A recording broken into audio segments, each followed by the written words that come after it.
냉전이라는 것을 이걸 어떻게 정의하느냐에 네. 따라 좀 다른다라고 생각이 되는데요. 지금은 그런 냉전은 구성되기 어렵다고 봅니다. 미소 간의 냉전은 일단 정말 진영이 완전히 구축돼 있었어요. 그래서 그렇죠. 서로 경제도 전혀 교류가 없었죠. 그러니까 소련은 소련 경제권이 있었고 미국은 자본주의 경제권이 있었고 또 하나는 여기엔 명백한 이데올로기가 있었습니다. 공산주의가 있었고 이건 자유민주주의가 있었고 그러니까 완벽한 하나의 이데올로기가 구축이 돼 있었기 때문에 가능해서 지속력이 있었다. 근데 지금 신냉전이라는 것은 사실은 미국 중심의 어떤 질서와 중국 중심의 질서인데 중국 쪽에 들어가 있는 국가는 권위주의 국가들이죠. 또 그들의 특징은 반미라는 겁니다. 네. 미국을 싫어한다라는 네. 거. 그거 외에는 그들의 공통점이 없어요. 그러면 과연 이것이 지속력이 있을 것인가? 또 하나는 중국이 세계의 무역 상대국 중에 1위인 그런 국가가 120개국이지 않습니까? 미국이 중국을 빼내려 해도 이게 안 되죠. 그러니까 경제는 여전히 이렇게 의존할 수밖에 없거든요. 네. 그런 상황에서 이 냉전이라는 구도가 구성되기가 저는 어렵다. 그렇게 생각합니다. 자, 3,500억 달러 투자하는 거 가만 들여다보니까 트럼프 대통령 현금으로 달라고 하는 것 같아요. 이거 어떻게 하죠? 협상이 길어지고 있고 또 이재명 대통령 타임즈와의 인터뷰가 공개됐습니다. 한미 정상회담 당시 이야기를 담았는데 이 부분에서 좀 몇 가지 살펴보겠습니다. 결국은 또 트럼프인데 그래서 오늘 이화여대 박원근 교수님 어렵게 모셨습니다. 어서 오십시오. 예, 안녕하세요. 오랜만에 봬요. 예, 오랜만에 네, 잘 뵙습니다. 계셨죠? 예, 저 보고 싶었는데 네. 이렇게 뵙게서 반갑습니다. 그러니까요. 전화 한번 드렸어야 되는데. 네. 저 관세 문제 먼저 여쭤보고 북한 문제로 이렇게 갈까요? 예, 트럼프. 그렇습니다. 예. 아, 트럼프 대통령 정말 어떻게 하죠? 진짜 이거? 이재명 대통령이 이제 우리 신문들은 오늘 이거 많이 썼더군요. 요구하는 대로 다 했다면 난 탄핵당했을 것이다. 예. 그러니까 요구가 굉장히 강도가 높았을 거라고는 우리가 얼추 예상은 하고 있는데 예. 이거 어떻게 풀어나갈까요? 100% 과도한 요구죠. 예, 그리고 오늘 제가 아마 말씀을 드리는데 트럼프에 대해서는 비판을 하지 않겠습니다. 왜냐하면 그 비판만 하면 오늘 하루 종일 그 비판만 해야 되기 때문에 네. 우리한테 주어진 것은 지금 주어진 상황에서 이런 어려움을 어떻게 극복해 나가고 우리의 국익을 최대한 수호하느냐가 중요하지 않습니까? 네. 근데 그럼에도 시작점에서 트럼프 비판 딱 한마디만 하고 시작하겠습니다. 안 하신다. 예, 한마디만 네. 하고. 그러니까 좀 비유적으로 트럼프가 하고자 하는 것은 뜨거운 아이스 아메리카노를 만들고 있다라고 판단이 됩니다. 뜨거운 아이스 아메리카노가 불가능한 거잖아요. 네, 그러니까 이게 계속 모순된 정책을 갖고 동맹국가 우호국에 특별하게 더 요구를 하고 있다. 제가 2016년 미국 대선을 완전 예측을 못했습니다. 굉장히 크게 틀려서 네. 모 방송국에 석 달 동안 팀을 이뤄서 두 명씩 나가서 일주일에 한 번씩 방송을 했는데 내내 힐러리 클린턴이 된다고 얘기했거든요. 그땐 다 그랬습니다. 다 그랬습니다. 네, 네. 그리고 11월 달에 그 끝나고 나서 그래서 저희가 3명이 나와서 저희가 틀렸습니다 하고 시청자분들께 사과를 했던 기억이 있는데요. 네. 그리고 나서 그 모 일간지에서 조금 길게 트럼프에 대해서 글을 좀 하나 써달라고 해갖고 제가 아직도 제목은 잘 기억 안 나는데 부제가 기억이 나더라고요. 부제를 뭐라고 썼냐면 쇼미더머니라고 썼습니다. 아, 네. 그 유명한 네, 네. 랩에서 돈을 하는 네. 금은. 근데 지금 생각해도 그게 틀리지 않았다. 그 핵심 내용은 오히려 잠재적 경쟁국이나 적성국보다는 동맹국가 우호국을 상대로 먼저 이런 비용을 받아낼 것이다. 왜냐하면 지금의 이 협상 환경이 딱 그거를 의미하고 있죠. 우리가 미국과의 관계에서 굉장히 비대칭적이지 않습니까? 미국이 현재는 경제 카드만 흔들고 있는데 우리를 비롯해서 대부분의 미국의 동맹국 우호국은 미국 시장을 놓칠 수가 없기 때문에 이런 과도한 요구에 대해서 일정 부분 수용할 수밖에 없는데요. 네. 저의 또 하나 우려는 트럼프가 또 하나의 카드를 들고 있는데 아직 이것을 전혀 사용하지 않고 있다는 거죠. 이거는 안보 카드입니다. 네. 문제는 이 경제와 안보 두 개를 연계하겠다라는 것이 우리가 많이 들어보신 스티브 마이란 지금 그 백악관 경제자문위원회 위원장 하다가 연준 이사로 간 네, 그 친구가 경제와 안보를 연계하겠다 얘기했고 그 외에도 스캇 베센트 재무장관도 그 비슷한 얘기를 했어요. 그러니까 이런 거죠. 이 관세 쪽에서 자신들이 원하는 것을 충분히 내지 못한다면은 이쪽 안보 쪽에서 자신들의 방어 공약이 약화될 수도 있다. 근데 우리는 너무 잘 아시다시피 미국한테 북한 핵에 대한 위협의 확장 억제를 거기에 대해서 우리가 의존을 하고 있지 네. 않습니까? 그리고 제가 아직도 얘기가 안 나왔다라고 하는 게 방위비, 국방비 그 얘기가 아직 전혀 안 나왔고 그리고 최근에 언론에서 많이 나오는 이른바 동맹 현대화라는 저는 주한미군과 이 동맹을 기본적으로 변환시키는 건데요. 이런 얘기도 하나 나오지도 않았다. 그러니까 트럼프가 당연히 사업가고 그것도 가장 거친 환경에서 이 부동산 업을 한 사람이지 않습니까? 네. 그 OTT 말씀을 드려도 되죠. 넷플릭스에 보면은 그 맨하탄에서의 그 부동산 업자 하는 그 약간 다큐멘터리 같은 게 있는데 제가 일부러 봤거든요. 네. 뭐 등 뒤에서 비수를 꽂는 거는 말도 못하고 서로 정말 거짓말에 오만 가지 술수가 난무하는 근데 그런 환경에서 잔뼈가 굵은 사람이니까 자기가 갖고 있는 상대방을 확실히 누를 수 있는 카드를 현재로서는 하나만 흔들고 있는데 두 개를 다 흔들면 이건 우리 입장에서 굉장히 어려운 협상이 될 수밖에 없다. 네. 그게 저의 우려입니다. 그러니까요.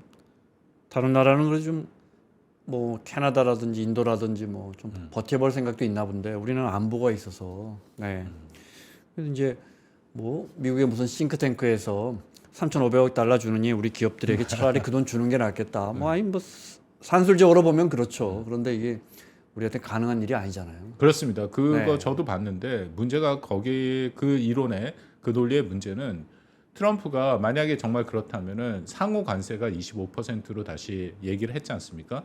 상호 관세가 25%에 머물러는 법이 없죠. 그 뭐 또 품목별로 또 얼마나 또 얼마든지 많이 올릴 수 있는 때려버리겠습니까? 거. 뭐 인도 네. 같은 50% 했고 유명한 스위스 같은 경우에는 31%인데 스위스 대통령이랑 전화하다가 마음에 안 드니까 39% 해버렸고 이게 표현이 제가 거칩니다만 거의 엿장수 마음대로 네. 전혀 기준 없이 옮기잖아요. 또 네. 하나는 품목별 관세가 또 여전히 있죠. 그러니까 상호 관세라는 네. 것은 사실 연말까지 이것이 합법이냐 안 불법이냐가 10월 14일까지 예까지 네. 이제 결과가 나올 거고, 근데 품목별 관세는 여전히 유효하다는 건데 이것도 25% 자동차 그리고 철강과 관련은 50%잖아요. 네. 더 올릴 수도 있다라는 거예요. 그래서 그 논리는 첫째, 이거는 반드시 상호 관세의 원래대로 돌아가라는 보장이 없는 거고, 두 번째는 우리가 2,000억 달러 플러스 마스가의 1,500억 달러가 있긴 하지만 네. 그게 현재로서 전부 다 우리가 정말 손해 보는 돈이냐? 이게 투자를 마음대로 하겠다라는 거잖아요. 근데 투자가 좀 웬만큼 잘 되도록 할 가능성이 있고, 그렇다면 이것이 완전히 우리가 손해 보는 돈이 아닐 수도 있는 부분이 그렇게 만들어야 되는 거죠, 우리 입장에서는. 네, 물론이죠. 예, 네. 그런 면에서는 그 사람의 그 주장은 좀 빈틈이 저는 보이고, 그건 우리가 선택할 수 있는 선택지는 아니다라고 생각합니다. 그리고 더불어서 만약에 정말 우리가 그렇게 거부를 해버리면 트럼프 입장에서의 현재 지금 하고 있는 추세를 보면 정말로 뭐 50%를 부과할 수도 있는 네. 거고, 더불어서 이 안보 카드를 또 흔들 수도 있다. 그렇기 때문에 이게 굉장히 우리 협상 환경이 그렇게 녹록치는 않다라는 게 저의 걱정입니다. 하다가 이제 3,500억 달러를 어떤 형식으로도 우리가 다 낼 수는 없을 것이고, 뭐 예를 들어 통화 수업을 한 1,000억 달러 받아주고 우리가 뭐 한 1,500 예를 들자면요, 1,500 달러 정도를 1차로 마련해서 일본이 내면 우리도 따라 내야 할 테니까요. 그러니까 SPC에 넣으면 이거 투자하는 걸 이제 미국에서 트럼프 대통령이 결정을 한다고 치면, 예를 들어 반도체다 이렇게 이런 식으로 해서 보조금을 주는 형식으로 해서 기업들 지분까지 달라고 하지 않을까. 지금 틱톡 중국 거 이렇게 허용해주면서 어젠가 칼럼 보니까 이제 하다 이런 이야기까지 나오더라고요. 그러면 이제 우리가 돈 내주고 우리 돈으로 우리 기업들 지분을 사버리는. 그러니까 근데 지금 트럼프 대통령이 요구하는 이런 어떤 그 요구의 맥락을 보면 전혀 불가능한 이야기는 아닌 것 같다, 이런 생각까지 들어요. 그렇습니다. 이게 불가능한 이유가 아니다라고 얘기하는 게 일단 MOU고요. 문서에 서명을 한다 하더라도 MOU 자체는 법적 구속력이 없지 않습니까? 네. 법적 구속력이 있어야 되는 거고, 그리고 이런 식의 더군다나 큰 돈이 움직이면은 이건 당연히 아주 자세한 양국의 협상과 이행 방안들이 있더라도 분쟁이 발생할 수 있죠. 그럼 분쟁을 해결하기 위한 제3자에 의한 그런 부분, 분쟁 해결 방안도 다 있어야 되는데 그런 게 하나도 없고, 네. MOU 자체 법적 구속력이 없는 걸 만든 거는 무슨 의미가 있냐면 트럼프 마음대로 하겠다는 겁니다. 그러니까 법적 구속력을 그 안에 집어넣지 않고 네, 방금 네. 말씀하신 모든 해석과 그런 네. 거를 자신이 편하게 해석을 하겠다라는 의미가 거기 있는 거거든요. 네. 그래서 다른 국가랑 이미 한 일부 국가도 다 그런 내용들이 다 빠져 있어요. 그렇기 때문에 이건 모든 것이 가능하다라고 판단을 해야 되는 거고, 근데 역시 뭐 이미 많이 얘기가 나왔습니다만 일본에서 그렇게 해버리니까 이게 정말 한국과 일본에 대해서는 트럼프가 특별한 생각을 갖고 있다라고 생각을 합니다. 네. 그 생각의 기반은 일단 한국과 일본의 안보를 자신들이 책임지고 있다. 왜냐면 주일미군과 주한미군이 있잖아요. 네. 이제 그런 안보에 대해서 한국과 일본이 비용을 제대로 내지 않고 있고 그래서 트럼프의 생각, 트럼프 생각을 동의한다는 얘기는 전혀 아니고 네. 트럼프의 생각을 얘기하면 네. 트럼프는 한국과 일본을 그렇게 지켜주고 그랬더니 이들은 자신들의 국방비 방위비도 제대로 내지 않으면서 경제는 발전시키고 그 경제에서 만들어진 물건을 미국한테 팔아서 이렇게 부유한 국가가 됐다.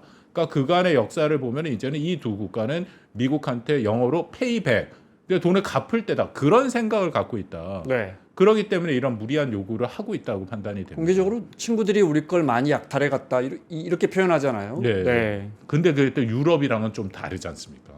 유럽에도 대규모 투자가 되긴 했지만 잘 네. 아시겠지만 유럽에서 투자되는 거는 사실은 그들이 이미 투자를 계획했던 돈들을 다 모아서 낸 거고 일본이나 한국처럼 사실은 뭐 우리는 2천억 달러, 마스카까지 1,500, 일본은 5,500달러 자기의 포켓에 넣고 자기가 마음대로 그렇게 투자처를 결정하겠다라고 유럽이랑은 하지 않았어요.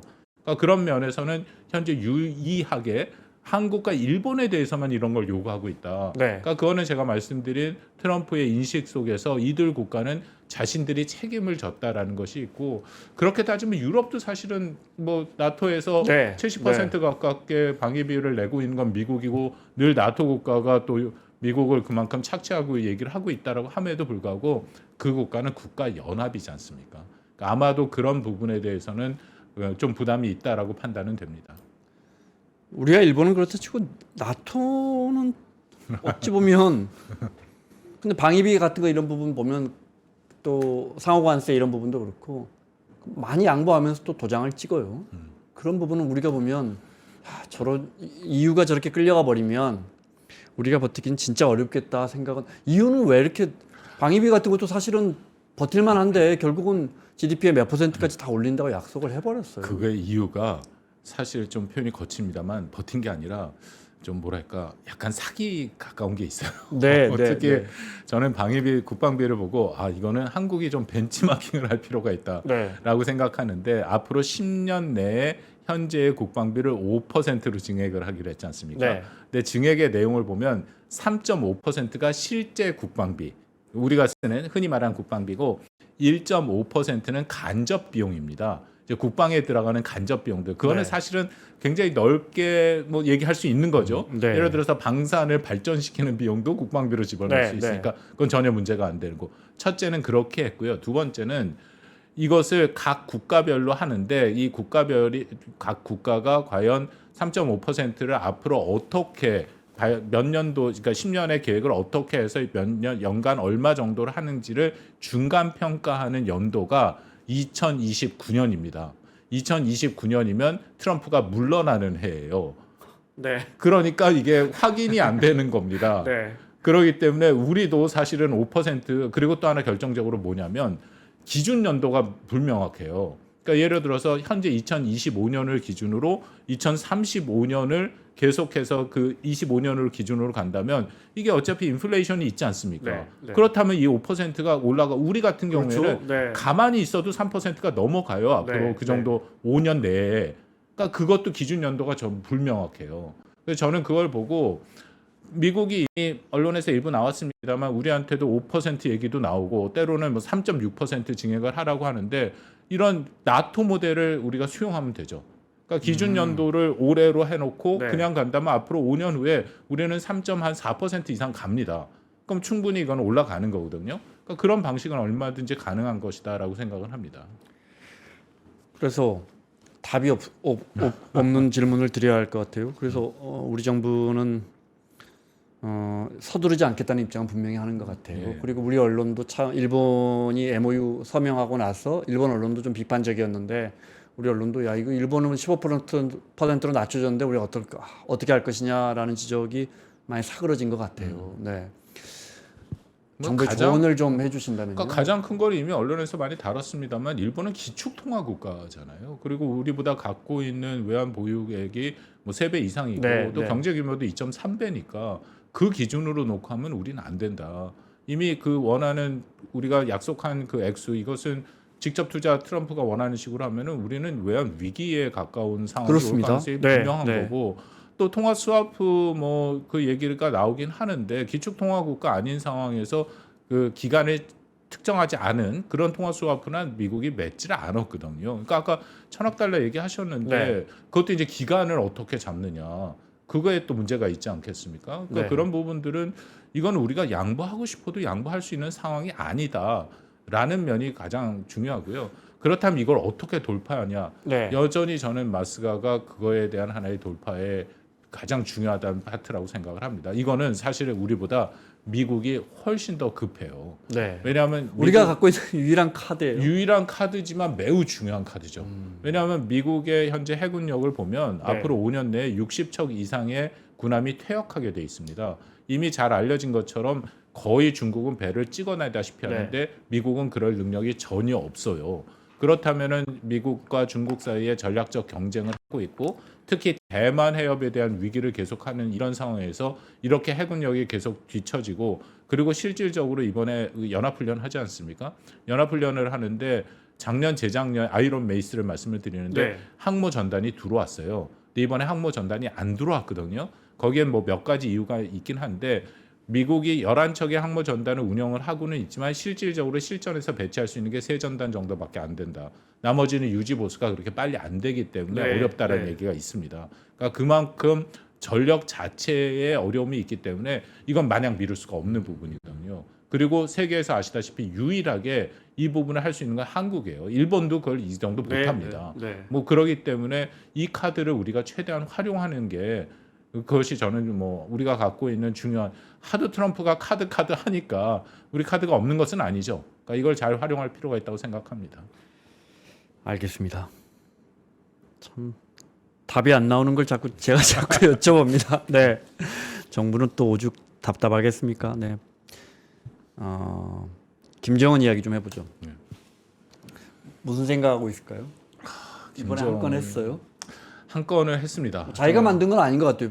전화 오니까 받고 간 거 아니겠어요? 아무래도. 예, 예. 네. 그런데 어쨌든 김정은의 이거는 신의 한 수 같은 겁니다. 그러니까 저는 그렇게 판단하고 네. 제가 뭐 북한 쪽, 미국 쪽을 연구하는 연구자인데 너무 많이 틀리긴 하는데 이번에도 또 틀렸는 게요. 일단 김정은 위원장이 갈 거라고 생각 못했고 김주혁을 데려갈 거라는 생각도 못했습니다. 네. 왜냐하면 네. 북한의 수령 체제라는 것은 그냥 단순한 지도자가 아닙니다. 특출난 지도자입니다. 그 의미는 다자의 어떤 행사에서 여러 지도자 중에 한 명이 되면 안 돼요.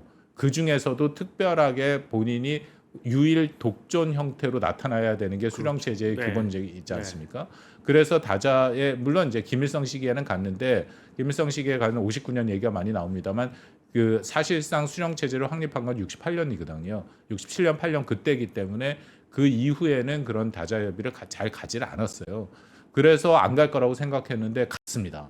근데 갔는데 이게 좀 재밌는 얘기인데 저는 딱 그 장면을 보면서 아 김정은이 이래서 갔구나 하는 생각을 했습니다. 어떤 장면이냐면 천안무 막루에 세 명이 서 있지 않았습니까? 네, 네. 시진핑 주석 왼쪽에 푸틴, 김정은 네. 오른쪽에 푸틴, 그러니까 좌정은 우 푸틴을 했는데 거기에 쓰는 그거보다는 막루에 걸어 올라가는 장면이 저는 눈에 띄더라고요. 네. 26개 국가를 초청하지 않았습니까? 또 앞줄에 있어요. 그거를 기가 막히게 연출했죠. 네. 세 명을 딱 앞줄에 세우고 세 명만 통역을 붙였고 그 뒤에 줄에 나머지 정상들 거기에는 인도네시아라든지 베트남이라든지 튀르키예, 네. 튀르키예라든지 그냥 단순 국력으로 보면 북한보다 훨씬 앞서 있는 국가들 지도자들을 이 선에 세우면서 기가 막히게 연출해서 갔습니다. 이게 어떤 생각을 갖게 되냐니까요. 저는 우리 김 기자님 보셨을 것 같아요. 관상이라는 영화 혹시 네, 봤습니다. 보셨죠? 네, 네. 거기에 송강호 나오는 거. 네. 이정재가 이렇게 등장하는 그 씬이 네. 아마 한국 영화의 도입부의 가장 유명한 씬, 슬로우 비디오를 걸어서 나왔잖아요. 딱 그 생각이 나는 거예요. 세 명이 그렇게 걸어가는 거를 아마도 북한이 기록 영화로 당연히 만들 텐데 거기에 슬로우를 걸 거다. 제가 정확히 맞췄습니다. 김정은이 평양에 오자마자 이것도 굉장히 이례적인 건데 오자마자 하루 만에 기록 영화가 나왔어요. 네. 기록 영화에 세 명이서 막루에 올라가는 걸 슬로우로 걸었습니다. 좀 그런 얘기긴 합니다만 이정재가 슬로우로 걷는 그 멋있는 모습과 그 세 명이 걷는 모습은 너무 차이가 나긴 하지만 그래도 네. 확실히 눈에 띄는 세 명의 모습은 보이더라. 네. 그게 다죠.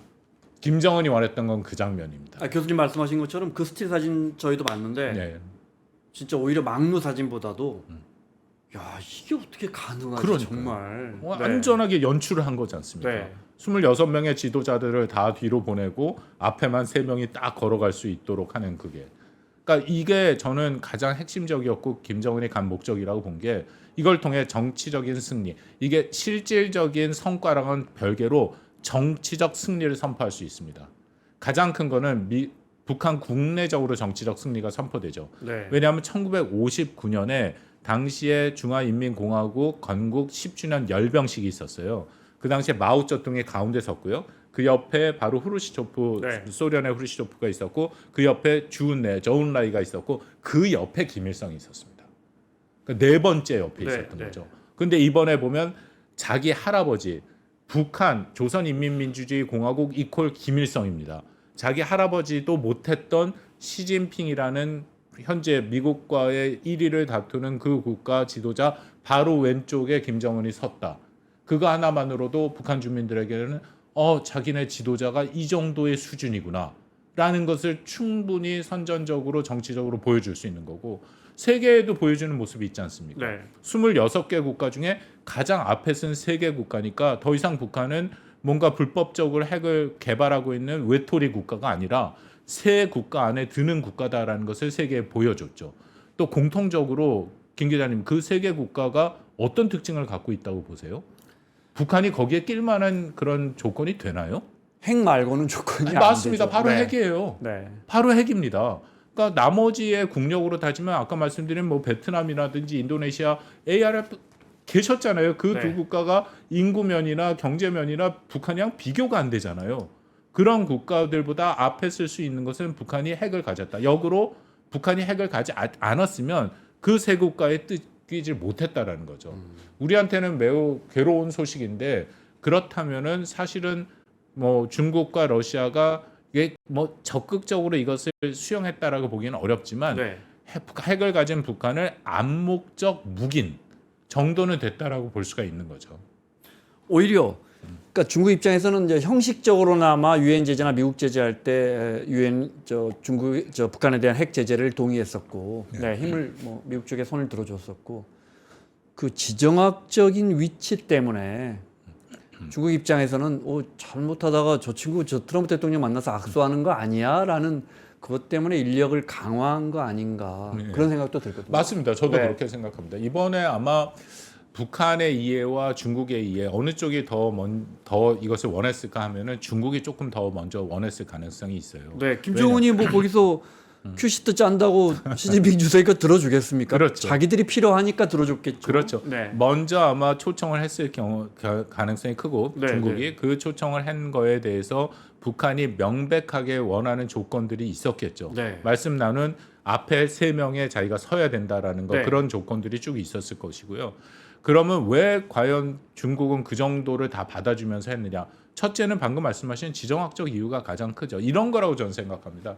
트럼프 대통령이 끊임없이 김정은에 대해서 3가지를 얘기하는데 첫 번째 김정은과 사이가 좋았다. 네. 그리고 두 번째는 여전히 사이가 좋다. 그리고 두 번째는 내가 대통령이 된 것을 돌아온 것을 김정은은 기뻐할 것이다. 세 번째 나는 김정은을 만날 것이다. 네. 그렇게 끊임없이 얘기를 하지 않습니까? 얼마 전에 우리 이재명 대통령 정상회담에서도 또 그 얘기를 했잖아요. 뭐 올해 안에 만날 수도 있다. 뭐 네. 그런 식으로 얘기했는데 시진핑은 그것에 대한 자신의 영향력을 보여주고 싶은 거죠. 그러니까 이런 겁니다. 트럼프가 아무리 자기 뭐 김정은을 만나고자 하고 그런 생각이 있다 하더라도 북한에 대한 영향력은 시진핑 중국이 갖고 있다라는 거. 좀 거칠게 표현하면 내가 부르면 내가 초청하면 오지. 네. 트럼프 당신이 아무리 얘기해봤자 이 사람 안 움직여. 그 얘기를 하는 거거든요. 이거는 정확하게 2018년의 데자부입니다. 기억하시겠지만 2018년에도 2017년, 2012년에 김정은이 권력을 갖고 2017년까지 12년, 17년까지 한 번도 북한과 중국 사이에 정상회담을 하지 못했습니다. 하노이 회담 한다 그러니까 갑자기 막 몇 그때 번씩 한 만나죠. 거죠. 그게 네. 바로 이제 싱가포르. 네. 2018년 초에 트럼프가 김정은을 내가 만나겠다라고 얘기를 하니까 바로 네. 시진핑이 김정은을 베이징으로 초청을 해서 첫 정상회담을 했죠. 그게 이 3개국의 역동이거든요. 그러니까 지금 이 시점에서도 트럼프가 계속 얘기를 하니까 내가 이런 영향력을 갖고 있어라는 걸 미국한테 보여주고 싶은 부분이 분명히 있었다. 저는 그게 큰 이유였다고 생각합니다. 그렇기 때문에 그만큼 사실은 북한을 대접을 해준 거죠. 근데 김정은 위원장 그 수를 읽고 있었다는 거 아니에요. 그러니까 이런 제안을 해서 우리가 예를 들자면요. 앞줄에 서겠다. 시진핑 주석 입장에서는 이거 봐라. 이 기본적으로 유교문화권이란 말이죠. 서양 사람들이 이해 못하겠지만 일단 나이 차이부터가 정말 뭐 속된 말로 급이 전혀 맞지 않는데 근데 그걸 받아줬단 말이에요. 그렇죠. 그거는 이제 지금 교수님 말씀하신 그런 구도를 김정은은 알고 있고 그러니까 제안을 했을 것이고 그게 받아들여져서 이 쇼가 완성돼 버린 거 아니에요? 그렇습니다. 거대한 정치 쇼가. 예, 네. 그러니까 제가 신의 한 수라고 얘기를 했고 제가 예상을 못했습니다만 김정은 입장에서는 이걸 통해서 자신의 정치적인 승리를 대내외에 선포하는 것에 굉장히 큰 효과를 봤다. 근데 제가 거듭 정치적 승리라고 말씀을 드리는 네. 게 이게 실질적인 성과로 이루어질 것이냐는 또 별개의 문제다. 제가 계속 틀린 얘기만 하는데요. 맞은 것도 있습니다. 네. 이번에 그 많은 기자분들이 물어보시더라고요. 네. 그리고 언론에서 가장 많이 나오는 게 한미일 대 북중러 구도가 그러면 구성이 될 거냐. 그럼 북중러 구도가 구성되기 위해서는 북중러 정상이 따로 모여서 이번 전승절에 뭔가 회담을 할 것이냐. 그러니까요. 혹은 거기에 대해서 무슨 공동성명이 나올 것이냐. 거기까지 막 나가던데 네. 저는 그건 처음부터 불가능하다고 생각했습니다. 그걸 제가 맞췄다라는 거고요. 그 말씀은 모이긴 했지만 네. 쇼는 멋지게 됐지만 생각은 전혀 다르다. 그렇죠. 실질적인 제도화는 이루어질 가능성이 크지 않다. 제도화를 하려면 북중러가 3자 회담을 해야 됩니다. 대표적인 제도화가 북중러다 한미일 구도를 얘기를 하니까 네. 2023년에 캠프 데이비드에서 한국, 미국, 일본이 만났지 않습니까? 그랬죠. 네. 제도화가 됐죠. 그래서 그 다음 해에도 정상회담이 있고 지금도 연합훈련을 공동훈련을 하고 있지 않습니까? 그런 게 제도화죠. 근데 북중러는 상징적으로 정치적으로는 충분히 보여줬습니다. 맨 앞에 서서 삼국이 그만큼 협력하고 있다라는 모습을 보여줬지만 삼국이 단합해서 앞으로 뭘 할 건지에 대해서는 아무런 보장을 하지 않았다. 네. 이거는 일단 중국과 북한과 러시아가 바라보는 세계관이 달라요. 중국 같은 경우에는 말씀드린 2023년 캠프 데이비드 때 무슨 얘기를 했냐면 그거에 대해서 한미일에 대해서 굉장히 비판적인 얘기를 했습니다. 이것은 미국이 일종의 진영주의를 구축하는 것이다. 이것은 마치 신냉전을 가져오는 것 같기 때문에 중국은 여기에 결연히 반대한다는 얘기를 합니다. 네. 그리고 이번에 전승절 직전에 상하이 협력기구 SCO가 있지 않았습니까? 거기서도 시진핑이 말을 하는 걸 보면은 진영주의에 반대한다는 얘기를 해요. 그래서 이번 전승절에는 북중러가 모이지 않을 것이다. 왜냐하면 그렇게 되면은 이거는 중국이 자기 부인이 되는 거지 않습니까? 오히려 그렇다면 한미일 구도를 더 강화시켜주고 인정하고 그걸 정통성을 부여하는 네. 거고요. 또 하나는 이거는 실질적으로 중국이 느끼고 있는 어려움이라고 생각하는데 정말 중국이 중국 주도의 진영을 구축하고 또 미국이 미국 주도의 진영을 그러니까 중국 주도의 진영이 구축된다는 것은 반대로 미국의 진영이 생기는 거잖아요. 그러면 현재 상황에서 이들 세계 많은 국가들이 과연 어느 진영에 들어가야 되냐 양자택일을 하게 된다 하면 저는 26개 국가 전승절에 참여한 국가들 중에도 중국 진영으로 들어갈 국가가 그렇게 많을 것이냐. 우리 김 기자님 잘 아시겠지만 예를 들어서 베트남, 뭐 말레이시아 혹은 태국 같은 국가들이 어디로 갈 것? 인도네시아. 담벼락 타기에 담벼락을 고수들입니다. 타죠. 진짜. 담벼락을 네. 타겠죠. 네. 그러니까 중국 진영으로 안 들어갈 거고 중국의 깃바라에 확실하게 들어가려는 저는 러시아도 과연 그럴까? 그것도 그러니까요. 의심이 되고 네, 네. 북한 들어갈 거고요. 이란 정도. 그다음에 중앙아시아에 있는 국가들 스탄으로 끝나는 네, 국가들 네. 뭐 그 정도고 나머지 국가는 담벼락을 타거나 아니면 오히려 미국 쪽으로 들어가겠죠. 또 미국이 그걸 가만히 두겠습니까? 이쪽으로 가려면 또 관세 때리겠다 해갖고 네, 담벼락도 네. 못하게 만들 수도 네, 있는 거잖아요. 그런 거를 중국이 너무 잘 알고 있다. 그렇기 때문에 현재 상황에서 진영을 만든다라는 것은 자신들한테 훨씬 불리하다는 걸 알기 때문에 상징적으로 보여주긴 했습니다만 실질적으로 진영을 구축하려는 하는 노력은 하지 않았다. 저는 그렇게 판단합니다. 중국이 그런 미국과 대응하는 그 구도를 강하게 할수록 그 원심력이 세질수록 오히려 다른 나라들은 거기에 말려 들어가는 게 아니고 함께하는 게 아니고 튕겨 나갈 수 있으니까 적당한 힘의 균형을 유지하면서 보여주기식만 하고 있다 이 말씀. 그렇습니다. 그러면서 시진핑이 이번에 또 새로운 구상, 이니셔티브를 하나 얘기했죠. 전에 3년 전에 세 개의 구상을 얘기했는데 이번에는 세 개 이게 한국말로 표현하기가 약간 알면 가버넌스. 그러니까 영어로 글로벌 가버넌스 이니셔티브라는 것을 다시 발표를 했는데 이번에 조현 장관이 가서 왕이 외교부장을 만났는데 또 그 얘기가 나왔거든요. 내용을 보면 내용은 늘 좋습니다. 그러니까 세계가 사실은 미국을 겨냥한 거죠. 미국이 너무 일방주의를 하니까 그런 것이 아니라 원래 구성됐던 유엔 같은 그런 다자 체제를 통해서 세계의 질서를 같이 협의해서 뭐 인류 운명 공동체랑 비슷한 겁니다. 같이 협의하고 같이 동등한 입장에서 해나가자. 근데 제가 공부가 좀 부족해서 그런지 그런 중국의 거를 다 읽다 보면은 늘 거기에 어떤 게 잡히냐면요. 그 모든 구상에 중국이 중심에 있어야 된다.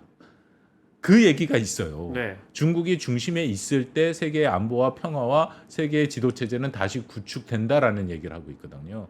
그러니까 그런 상황에서 본인들이 진영을 구축하기보다는 일종의 명분을 갖고 세계 중심에 서서 그것을 통해서 많은 국가를 끌어들이려고 한다라고 하는데 문제는 그것에 대한 중국에 대한 그런 구상에 대한 설득력이 또 그만큼 큰가. 중국이 말하는 거와 행동하는 게 또 다르지 않습니까? 인심을 또 많이 잃었죠. 많이 잃었죠. 뭐 홍콩 때 우리도 봤고 대만 해협에 대한 위기도 봤고 그런 말은 그렇게 하면서 여전히 그 디지털을 비롯해서 권위주의적인 입장을 굉장히 많이 보이고 있고 한국에 대해서도 여전히 한한령을 내리고 있고 이제 그런 면을 보면 그들이 말하는 명분과 이 담론, 나레이티브와 그들이 실천하고 있는 이 정책 사이에는 여전히 괴리가 있다. 그렇다면 과연 중국 편에 그 진영에 쓸만한 국가들이 얼마나 있을까에 대해서는 또 한 번의 고민이 된다고 생각합니다.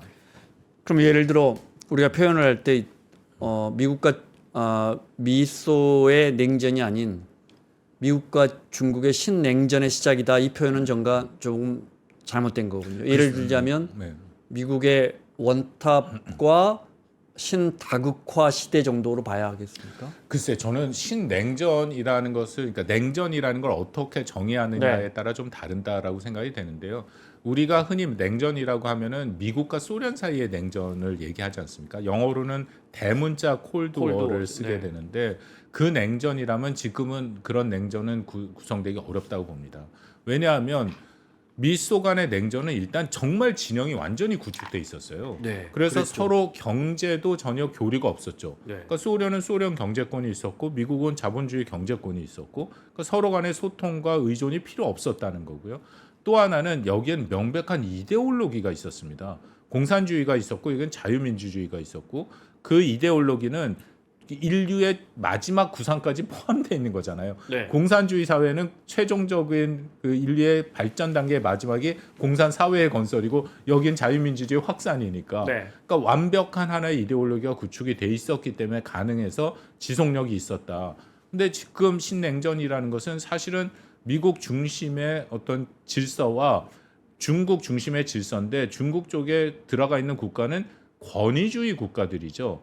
그들은 정치 체제를 같은 권위주의 정치 체제라는 정치 체제를 공유하고 또 그들의 특징은 반미라는 겁니다. 미국을 싫어한다라는 거. 그거 외에는 그들의 공통점이 없어요. 그러면 과연 이것이 지속력이 있을 것인가에 대한 저는 결정적인 문제가 있고 또 하나는 아무리 그렇게 해도 진영이 구축이 완전히 분리될 수 있는 흔히 말하는 디커플링 완전히 양측이 탈동조화가 불가능한 게 중국이 세계의 무역 상대국 중에 1위인 그런 국가가 120개국이지 않습니까? 아무리 미국이 중국을 빼내려 해도 이게 안 되죠. 그러니까 경제는 여전히 이렇게 의존할 수밖에 없거든요. 그런 상황에서 이 냉전이라는 구도가 구성되기가 저는 어렵다. 그렇게 생각합니다.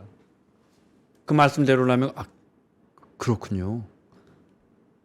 중국은 글로벌하게 장사를 내야 되는데 너 편 내 편 나눠가지고 지구를 절반으로 나누면 장사하는 무대가 절반으로 줄어드니까 그렇죠. 중국 입장에서는 더욱 더 그렇게 신냉전 체제로 양극화되는 걸 원하지 않는다. 그렇습니다. 중국이 러시아와 아까 말씀드린 것처럼 러시아나 북한과 3개국으로 묶이는 걸 싫어하는 이유도 거기에 있다고 보는데, 왜냐하면 러시아와 북한은 중국이랑은 세계관이 다르다라고 생각합니다. 중국은 어떻게 보면은 미국이 만들어 놓은 기존 질서에 기반해서 네. 물론 자기 어젠다가 있습니다만 그 질서, 예를 들어 유엔 같은 걸 해체하기를 원하지 않거든요.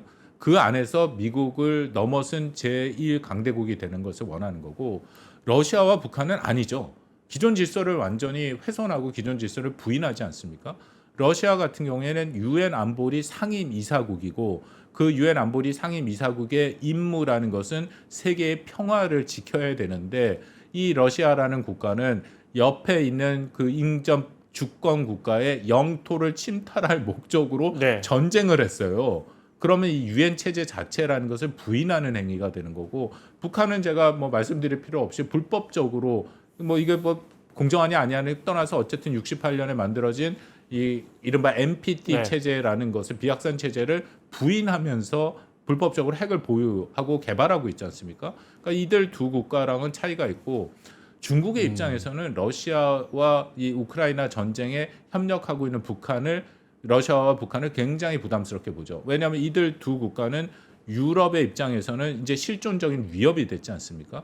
제가 최근 한 1년 사이에 유럽을 좀 다녀왔는데, 유럽이 사실 북한에 대해서 굉장히 수용적이에요. 네. 그러니까 거기에 있는 학자나 관료들 같은 경우에도 북한을 좀 더 도와야 되고, 북한이 세계의 이런 일종의 보통 국가가 되도록 많이 돕고 인도주의적 지원도 해야 된다라는 게 기본적인 그들의 경향성인데, 이 러시아 우크라이나 전쟁에 북한이 직접 참전을 하고 나서 보니까 대부분의 유럽 국가들이 북한에 대한 정체성이 바뀌었습니다. 실존적 위협이 돼버린 거예요. 네. 근데 이번에 북중로가 3국이 쓰는 모습을 보면 이 유럽 국가 입장에서는 그렇겠군요. 확실하게 북한이란 국가의 정체성이 확증이 된 네. 거고, 그래서 저는 아까 계속 말씀드린 것처럼 정치적 상징성에서는 승리했을 가능성이 있지만, 실질적으로 그러니까 중장기로 봐서는 북한의 입장에서는 굉장히 북한에게도 어떻게 보면 필요한 대안 세력인 유럽의 국가와는 완전히 등을 돌리는 형태가 되는 거고, 이제 그런 면에서 중국은 러시아 우크라이나 전쟁이 끝나기 전까지는 북한과 중국과 3개국이 같이 있는 모습을 최대한 안 보이려고 하는, 뭐 잘 알려져 있습니다만 중국은 여전히 러시아를 돕고 있죠, 우크라이나 전쟁에. 네. 그래도 자신들이 비당사자, 비개입주의다라고 말은 하고 있지 않습니까? 그렇게 말을 합니다. 말을 합니다. 네. 그렇게 얘기하는 게 네. 유럽을 자신들 편에 끌어들여야 되잖아요. 그게 미국과의 전략적 경쟁을 하는 입장에서 네. 자신들의 중국의 우군을 많이 확보해야 되는데, 그런 면에서는 유럽의 국가들이 매우 중요하죠. 그 말은 안 통할 것 같습니다. 유럽은 이미 이제 러시아를 실존적인 위험으로 인식하기 시작했는데, 다시 네. 한 70년, 80년 만에. 네. 네. 근데 이제 중국에 대해서는 그런 입장이 아니죠. 네. 그러니까 아시다시피 마크롱도 시진핑을 만나러 오고, 네. 다 그런 식으로 유럽의 주요 지휘자가 중국과의 경제적인 관계 측면에서의 여전히 이해를 공유하고 있다라는 거거든요. 네. 그러니까 그런 거를 중국은 최대한 활용을 해서 유럽을 완전히 등을 돌리지 않도록, 되도록이면 더군다나 트럼프가 이렇게 거칠게 하는 이런 틈을 타고 어떻게든지 유럽을 조금 더 중국의 우호적인 세력으로 만들려고 노력을 하고 있는 거죠. 그런 의미에서 러시아와 북한 간에 조금 거리를 두려고 하는 모습도 있는 거고요. 트럼프 대통령 머릿속에 북한은 지금 어떤 계획입니까? 트럼프 대통령 머릿속에 북한이 그렇게 많이 제가 여기서 질문하는 것 중에 올해 하는 질문 중에 제일 어려운 질문이, 그래서 트럼프 대통령은 다음에 무슨 생각을 할까요를 특히나 거시경제 하시는 분들한테 여쭤보면 되게 난감해지거든요. 아니 이거는 그분들은 근데 이제 예를 들어 교수님처럼 지정학을 연구하시는 분들은 숫자는 많이 안 나오잖아요. 그분들은 숫자를 많이 내야 되는데 참 어렵습니다. 저도 어렵습니다. 네. 이게 안보 쪽을 하는 사람들 입장도 어려운 게 뭐가 어렵냐면요. 트럼프를 따라가다 보면 이 사람의 이 생각의 전개 과정은 도저히 이해를 못합니다. 그렇기 때문에 그나마 우리가 할 수 있는 방법은 네. 그래도 트럼프 행정부 내에서 뭔가 생각을 정리해서 얘기하는 전략가들이 있을 수 있지 않습니까? 경제 쪽에는 뭐 경제 전문가들 와서 많이 얘기들 하셨겠지만 그래도 트럼프의 생각과 비슷하게 그 생각을 잘 반영해서 하는 사람이 저는 2명 정도 보이는데 한 명은 스티브 마이런이라고 네. 이제 그 사람이 있고 또 하나는 이번에 연준 들어간. 저기 스캇 베센트 재무장관. 네. 요즘 스캇 베센트 재무장관이 몇 달 전부터 상당히 정리되게 얘기를 많이 하더라고요. 그래서 충분히 들어볼 만한 네. 가치가 있고 안보 쪽에는 누가 있냐면요.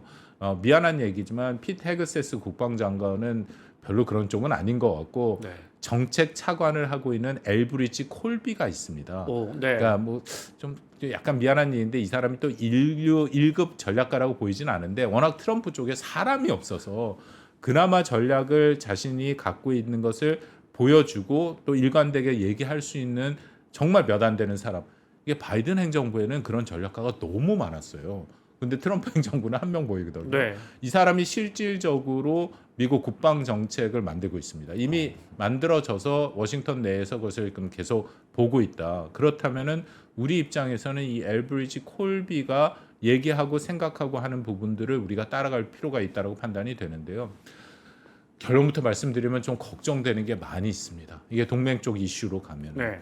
일단 가장 큰 거는 아까 잠깐 말씀드린 동맹 현대화라는 것을 미국이 굉장히 적극적으로 이게 콜비가 추진하고 있는 건데 이게 뭐냐면요. 이전에는 한미 동맹이 북한 위협에만 대비를 했던 거지 않습니까? 이제는 북한 위협 대비보다는 한미 동맹 특히 주한미군과 미국의 역할은 중국 견제가 우선이다라는 겁니다. 네. 이건 제 얘기가 아니라 제이비어 브런슨 주한미군 사령관이 공식 석상에서 최소한 2번 이상 주한미군의 역할은 북한 위협에 대한 단일 대비가 아닌 네. 이것은 역내의 중국에 대한 대비다라고 얘기를 했습니다. 이게 굉장히 큰 의미가 있는 게 역대 주한미군 사령관 중에 이런 얘기를 한 사람이 처음입니다. 바로 여전 사령관 같은 경우에 라케메라 사령관이 있는데 비슷한 질문을 받았거든요. 그러면 이 사람은 딱 거기에 대해 선을 그었습니다. 주한미군의 역할은 북한 위협에 대한 대비지 네. 중국 견제가 아니다. 네. 근데 이거는 공개적으로 이미 그렇게 얘기를 했거든요. 그리고 워싱턴에서 에브리지 콜비 국방부 정책 차관이라는 사람이 이런 걸 만드는 그런 위치에 있는 사람인데 그 방향으로 이걸 끌고 가고 있다라는 겁니다. 그렇다면 이건 비용의 문제랑 트럼프가 생각하는 비용의 문제랑도 다 연계가 돼 있거든요. 그러니까 미국의 입장에서는 자신들은 중국 견제가 훨씬 중요하기 때문에 한국을 비롯해서 뭐 유럽의 나토 동맹국도 마찬가지죠. 나토 동맹국들은 러시아에 대한 위협을 니네가 책임지고 해라. 한국에 대해서는 일본도 마찬가지인데 최소한 북한의 재래식 위협에 대해서는 한국이 책임을 져라. 근데 핵에 대해서는 한국이 핵을 갖지 않았기 때문에 거기에 대해서는 확장 억제라는 형태로 핵에 대해서 방어 태세나 대비 태세는 미국이 제공해 준다. 네. 라는 게 이들의 기본 생각이에요. 그렇다면은 앞으로 우리가 이건 굉장히 여러 가지 문제가 다 걸려 있거든요. 전시 작전권 문제도 걸려 있고 이거는 뭐 연합 작전 계획의 문제도 있고 주한미군에 요즘 많이 나오는 전략적 유연성 문제도 네. 걸려 있고 굉장히 미묘하고 민감한 문제들이 다 걸려 있는 건데 중요한 것은 그만큼 이전보다 한국이 훨씬 더 많은 비용과 책임을 분담해야 되는 것이고 그것은 트럼프가 원하는 방향이기도 한 것이죠. 중국을 견제한다고 해도 주한미군이나 주일미군 이 위치보다도 좋은 데가 있습니까? 근데 그것도 우리가 조금 더 생각해 보면 네. 사실 주한미군은 베이징하고 이렇게 가깝게 네. 미군 병력, 거대한 미국 병력을 가져다 놓을 수 있는 나라가 없습니다. 그 친구들 표현대로 하자면 우리는 기분 나쁘지만 뭐 그 얼마 전에 항공모함 떠다 뭐라고 표현했나요? 네. 불침 항모라는 식으로 네, 얘기했죠. 네. 네. 그 말씀대로라면 물론 뭐 여러 전략적인 건 바뀔 수가 있겠지만 오히려 더 북한도 견제하고 중국도 견제해야 한다면 주한미군에 대한 필요성은 백악관 입장에서는 더 커지는 거 아닌가? 뭐 이게 너무 일차원적인 생각이에요. 아닙니다. 그거 네. 맞습니다. 그 양면이 다 있어요. 근데 네. 정확하게 말씀하신 것처럼 캠프 험프리스 평택에 있는 미군 기지에서 베이징까지 직선 거리가 1,000km입니다. 네. 근데 캠프 험프리스라는 기지는 미국이 해외에 갖고 있는 지상군 기지 중에 최대 규모입니다. 네. 혹시 가보셨어요? 못 가봤어요. 아, 저 가봤습니다. 네, 네. 저는 학생들도 데리고 가봤는데 용산 기지랑의 차이가 용산 기지, 그러니까 정말 죄송합니다. 라떼 옛날 얘기긴 한데 용산 기지 옛날 가보면 완전 미국 같았잖아요. 그랬죠. 네, 네. 완전 미국의 무슨 우리 마을 호텔 들어갔을 때 1층에 그 예. 식사하는 호텔이 있었지 않습니까? 예, 맞습니다. 네, 드라곤밸리 네. 아직도 네. 그거는 있고 그리고 가장 미국 같다고 생각했던 게 그때만 해도 미국 차들이 다 있었고 네. 그랬는데 이번에 거기를 가봤더니요. 일단 건물도 삼성에서 다 지었고 차들의 대부분이 국산 차더라고요. 그러니까 미군들이 미국 차를 안 타요. 한국 차를 탑니다. 그 나중에 가져가려고. 그래서 미국 느낌이 훨씬 덜 듭니다. 그러니까 이건 별개 문제고. 네. 어쨌든 캠퍼프리스라는 게 직선거리 1000km이기 때문에 중국 사람들이 그 기지를 뭐라고 부르냐면 중국의 턱을 노리는 비수라는 표현을 씁니다. 그러니까 네. 그만큼 그럴 것 1000km면은 같아요. 네. 현재 주한미군이 갖고 있는 전력, 예를 들어서 F-15E 같은 전투기가 그 1200km 정도의 작전 반경이 나오거든요. 뭐 공중 급유를 안 받고도 네. 베이징이나 그 연안을 공격할 수 있는 능력이 된다라는 네. 것이고, 그리고 대만 해협 위기가 있을 때 뭐 일단은 이쪽에 있는 북부 함대, 칭다오나 나렌의 그 사령부를 갖고 있는 북부 함대가 내려올 필요는 없습니다. 그건 네. 지원 세력으로 내려오는데, 근데 어쨌든 중국이 원하는 태평양으로 가기 위해서는 서해를 통과해서 내려와야 되는데 그 서해 통과는 바로 그 지점에 캠퍼프리스와 한국과 주한미군 기지가 있다는 거죠. 그래서 그만큼 지정학적으로 중요한 것은 맞습니다. 근데 동전의 양면이라 말씀드린 게 그만큼 취약해요. 그래서 만약에 정말 미국과 중국이 심각한 대만 해협에 무력 충돌이 있어서 주한미군 기지를, 이 기지는 사실 활용하기는 멀기 때문에 활용도는 떨어지긴 합니다만 네. 만약 그렇다면 중국이 이 기지를 또 공격할 수 있는 그만큼의 위치에 있다는 거죠. 일본 쪽에서, 그러니까 대만 해협의 위기가 발생하면 1차적으로 미국은 일본에 있는 오키나와 기지와 주일 미군을 활용할 겁니다. 네. 그게 훨씬 가까우니까. 네. 그래서 주한미군은 또 전력이 거기까지 갈 수 있는 전력이 아니에요. 북한 위협에 대비된. 근데 중요한 것은 앞으로 이런 전력을 대만 해협 대비를 위한 그런, 혹은 중국 견제를 위한 주한미군 전력으로 바꾸겠다라는 게 미국의 입장인 것이죠. 그게 이른바 동맹의 현대화의 동맹의 현대의 핵심입니다. 속내라고 봐도 그러니까 동맹 현대가 두 개인데 네. 하나는 한국이 북한에 대한 재래식 위협에 대해서는 주된 책임을 져라. 그러기 위해서는 국방비도 더 늘려라는 거고, 또 하나는 주한미군의 앞으로의 역할은 북한 위협 대비보다는 저희 중국 대비를 하겠다. 그게 주한미군의 사실은 한미동맹의 재조정인데 그걸 표현을 동맹 현대화라고 하고 있는 것이죠. 그중에 핵심은 언제든 좀 뺏어 쓰겠다. 언제든지 그렇게 하겠다라는 것이고, 네. 그렇게 하기 위해서는 물론 시간이 걸립니다. 그 전체적으로 바꾸는 거. 그리고 아까 거듭 말씀드린 것처럼 대만 해협 위기 발생 시에는 한국에 있는 주한미군이나 혹은 한국이 그 기여할 것은 제한돼요. 거리가 네. 멀기 때문에. 일본이 훨씬 더 이건 직접적으로 연계가 돼 있죠. 근데 다만 그것이 확전될 경우에 아까 말씀드린 예를 들어 북해 함대가 내려온다든지 그럴 경우에는 한국이 최전선이 될 수는 있다라는 겁니다. 그러니까 이게 지금 거듭 아까 경제나 안보나 이게 굉장히 우리한테는 지금 그렇게 만만한 정도가 아이, 아니라 그럼요. 큰 도전이 지금 되고 있다는 거죠. 네. 이거 여쭤보고 김주혜도 좀 여쭤봐도 돼요? 아, 예. 네. 하나만. 그러면 우리가 이제 이재명 대통령이 백악관 가서 이제 뭐 사실 기분 맞춰주려고 한 이야기도 있지만은 뭐 북한 개발해서 거기서 골프도 치고 이 디벨로퍼니까 트럼프 대통령의 직업이. 네.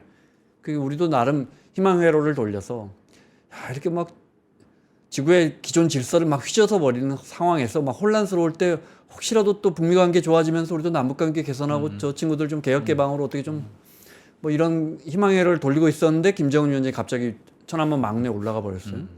그러면 저희가 굴렸던 그 희망회로는 더 멀어졌다고 할 수 있습니까? 아니요, 저는 여전히 기회는 있다고 네. 봅니다. 근데 이제 여기서 기회라는 거는 남북 간에 우리가 한국이 뭘 해서 북한이 마음을 바꿀 가능성은 거의 없다고 봅니다. 네. 북한이 아주 명확하게 2023년 12월 8기 9차 전원회의 때 한국을 그냥 두 국가가 아니라 적대적 두 국가라고 얘기를 했죠. 그리고 지난 7월 28일 날 시작된 김여정의 담화에 세 개의 한국 대한국 담화가 나왔는데 거기는 이재명 대통령의 실명을 거론하면서 비판도 했습니다. 그 의미는 한국과는 어떠한 형태로든지 의미 있는 대화를 최소한 당분간 안 한다. 네. 네. 자신들의 노선은 여전하다. 근데 저는 이것이 한 번은 뒤집힐 수 있다고 생각하는 게 모두에 말씀을 드렸던 트럼프와 김정은의 만남이 저는 가능할 거라고 봅니다. 시기는 제가 뭐라고 얘기하기는 어렵죠. 근데 올해는 분명히 아닐 거고 최소한 러시아 우크라이나 전쟁이 일정 수준 좀 정리가 된 네, 후에 네. 될 가능성이 있다. 그러면 내년쯤에 어느 그 가능성이 있고, 그래서 뭔가 대화가 진행이 돼서 합의를 일정 수준 이룬다면 합의에 대한 상응 조치들이 있잖아요.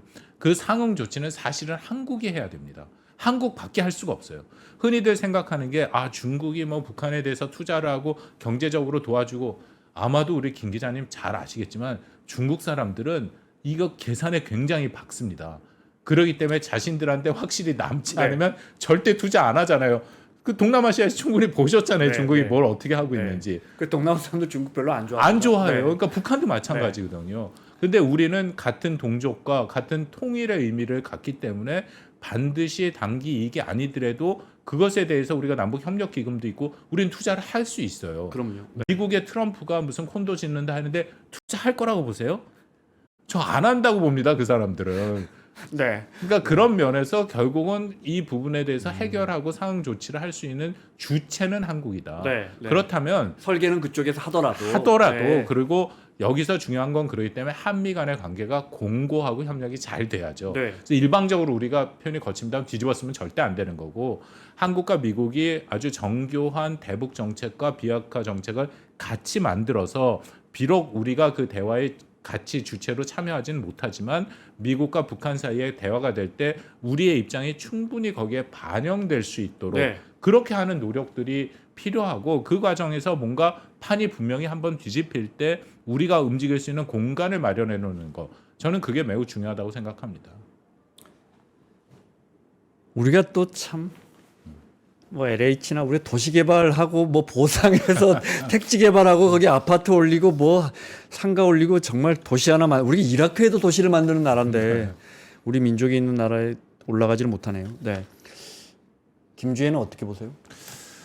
이번에 제가 또 틀렸던 중에 하나가 제가 기자 생활하면서 수많은 사람이 3대 세습이 말이 되냐 네. 그게 가능하겠냐 했는데 하다 진짜 4대 세습을 볼 상황입니다. 네.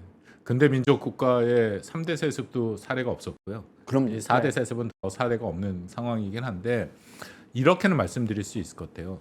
확정적인지는 아직 모릅니다. 2013년생 아직 나이가 어리기 때문에 12년생인가 12년생 나이가 어리기 때문에 앞으로 어떻게 될지 전 모르지만 세계에서 제일 위험한 12살이라고 어느 신문 기사에 그렇게 써져 있던데요. 근데 현재로서는 가장 확률이 높은 4대 세습의 후계자인 것은 분명하죠.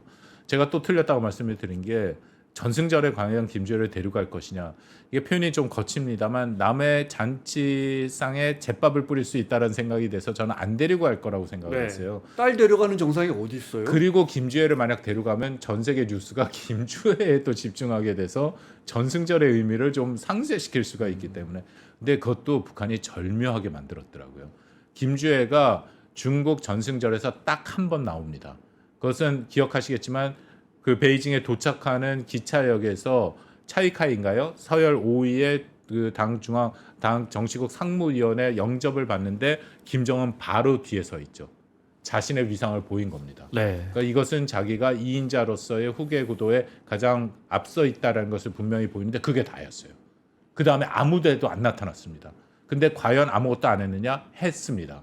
그것은 아까 말씀드린 북한 기록 영화를 보면 50분짜리 기록 영화에 네. 거기 김주혜가 계속 나와요.